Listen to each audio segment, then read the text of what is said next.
네, 북한은 조선중앙통신을 통해 장성택 전 국방위원회 부위원장 처형 소식을 전하면서 구체적으로 그 죄목을 밝혔습니다. 그동안 추측해온 대로 장성택이 쿠데타를 일으키려고 했고 여러 가지 비리와 부패에 연루됐다는 것이 처형의 이유였습니다.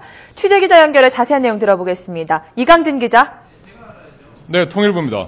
네, 북한이 장성택 처형의 죄목, 쉽게 말해서 쿠데타다 이렇게 볼 수 있는데 구체적으로 무엇입니까? 네, 북한 특별군사재판소는 장성택의 국가 전복 음모 행위가 공화국 형법 제60조에 해당하는 범죄를 구성한다는 것을 확증했다고 처형 이유를 밝혔습니다. 조선중앙통신은 보도에서 장성택을 피소자 혹은 놈이라고 칭하며 판결문의 죄목을 조목조목 나열했습니다. 무엇보다 반당, 반혁명적 종파 행위를 감행하고 조국을 반역했다고 강조했습니다. 장성택이 김정일 위원장이 살아있을 때는 앞으로는 섬기는 척하다가 뒤로는 딴 마음을 먹고 있었고 혁명의 대가 바뀌는, 그러니까 김정은 제1위원장이 집권한 뒤에는 본색을 드러내기 시작했다는 겁니다. 이어 영도의 계승 문제를 음으로 양으로 방해하는 천추에 용납 못할 대역죄를 지었다고 강조했습니다. 또 장성택은 정권 야욕에 미쳐 분별을 잃고 군대를 동원하면 정변을 성사시킬 수 있을 것이라고 계산하고 인민 군대까지 마술을 뻗치려고 집요하게 책동했다고 설명했습니다. 판결문에는 장성택의 진술도 실려 있습니다. 정변 시기는 딱히 정한 것이 없었지만 일정한 시기에 가서 경제가 완전히 주저앉고 국가가 붕괴 직전에 이르면 자신이 있던 부서와 모든 경제기관들을 내각에 집중시키고 총리를 하려고 했다고 장성택은 진술했습니다.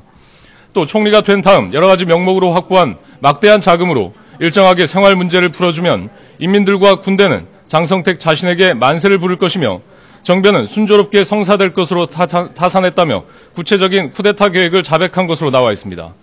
북한은 이 같은 진술을 확보했다며 특별군사재판에 기소된 장성택의 일체 범행은 심리 과정에 100% 입증되고 피소자에 의해 전적으로 시인했다고 전했습니다. 네, 당초에는 비리나 부패가 장성택 그리고 장성택 측근들의 숙청의 가장 큰 이유로 지목되지 않았습니까? 네, 그렇습니다. 조선중앙통신이 보도한 특별군사재판 판결문을 보면 이와 관련한 내용이 역시 나와 있습니다. 판결문은 장성택이 석탄 등 지화 자원을 무단으로 매각하고 나선 경제무역지대 토지를 50년 기한으로 외국에 넘기는 매국 행위도 서슴지 않았다고 밝혔습니다. 또 2009년에는 비밀 금고에서 460여만 원을 꺼내 탕진하고 외국 도박장도 출입할 정도로 타락했다고 전했습니다. 은행에서 거액의 자금을 빼돌려 귀금속을 사들인 것도 반국가 범죄 행위로 본다고 적시하기도 했습니다. 앞서 장성택의 실각 사실이 공식화된 뒤 북한에서 처형을 피하기 힘든 반당 반혁명적 종파 행위 등의 혐의를 받고 있어서 처형이 불가피할 것이라는 전망이 있어 왔습니다. 하지만 김정은 제1비서의 고모인 김경희의 남편이라는 점을 고려해 곧바로 처형하지는 않고 정치범 수용소에 보낼 것이라는 관측도 많았지만 북한 당국이 전격적으로 처형을 집행했습니다. 통일부는 장성택 숙청 이후 북한 정권의 급변 사태 가능성을 예의주시하며 대책 마련에 부심하고 있습니다. 잠시 뒤 통일부는 10시 반에 공식 반응을 발표하기로 했습니다. YTN은 통일부 브리핑을 생중계로 전해드리겠습니다. 지금까지 통일부에서 YTN 이강진입니다.